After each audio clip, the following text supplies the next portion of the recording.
Hi, I'm Tim. Welcome to Watchbox, and thanks for logging on. If you love this watch, email me, tmosso@thewatchbox.com, your purchase and pricing email question line for buying this or any watch you see on any Watchbox platform. Please reach out to me directly. Email tmosso@thewatchbox.com for pricing. Today, we're discussing an X series, early 1990s Rolex Oyster Perpetual Cosmograph Daytona, reference 16518 on a strap in yellow gold. This watch measures 40 millimeters in diameter by 12.2 millimeters thick. From lug to lug, it's 47.6 millimeters. It has a 20 millimeter spacing between the lugs. We'll throw it on my wrist, which is 16 centimeters in circumference. And you can see it wears nice, comfortable, flat. It easily sits underneath the cuff, and you can see from down the barrel, as I like to say, this watch is nowhere near the edge of my wrist. So I believe you could wear this watch, especially on the strap, on a wrist as small as 13.5 centimeters circumference. It is a watch for him and for her. Now, the timepiece includes a lovely light brown, large rectangular scale alligator leather strap. You can see it features a contrasting stitch, semi-gloss, calfskin on the bottom. It is a Rolex factory strap in outstanding condition. We have a yellow gold deployant clasp to match the yellow gold case, clamshell lock, a contrast of polish and satin, and several divots drilled through the sides of the clasp so you can use your strap tool to change the anchoring point and adjust the size.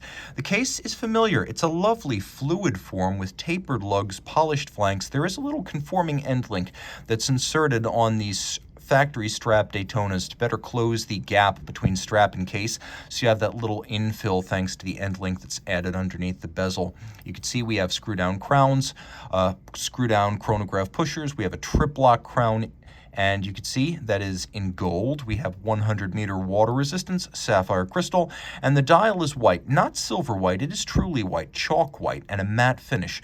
We have applied yellow gold Arabic numerals. You can see they have a little bit of a black infill for some contrast, and it does make them look a bit more sophisticated and refined. We have hands, and as you can see, small applique indices of lume, but this will fade rather dramatically as soon as I turn the light out. And you can see that to good effect already. Firing it back up and taking a look, you can see there are little golden registers for the constant seconds, as well as chronograph minutes and chronograph hours. Now, of course, this watch is of the generation powered by a modified Zenith Primero, and you can appreciate that right there, you can see the semi-instantaneous jump, a lovely feature to have.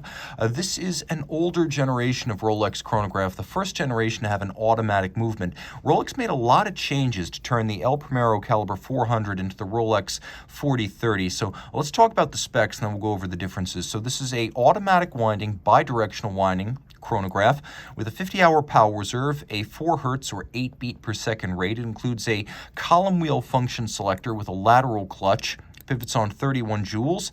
It is adjusted in 5 positions. It is a COSC certified Swiss chronometer.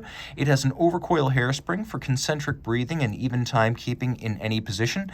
And it has a free sprung balance for more precise setting and greater durability against shock. So, some things Rolex changed from the Primero. Rolex did away with Zenith's winding system and replaced it with the more rugged Rolex bidirectional perpetual system.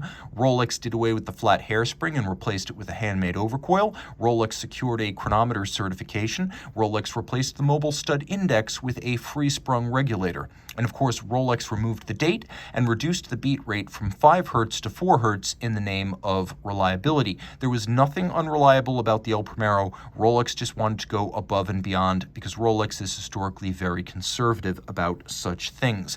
These watches were constrained in volume because the production number was constrained by Zenith's ability to make these movements while at the same time making movements for its other customers, for its own watches, and of course devoting some time to other Zenith movements that were not chronographs. So this generation of Rolex Cosmograph Daytona is exceptionally scarce due to the fact that Rolex was dependent on a much smaller company to provide the power plant. That's why they are very collectible today and absolutely lovely. The best thing about the 1988 Daytona design, the one you see here, is that it's still with us. The longest lived Daytona design in the model's history. It is effectively the same today as it was then. Planned obsolescence is not a thing with these. Reach out to Team Mosso at thewatchbox.com for purchase and pricing details.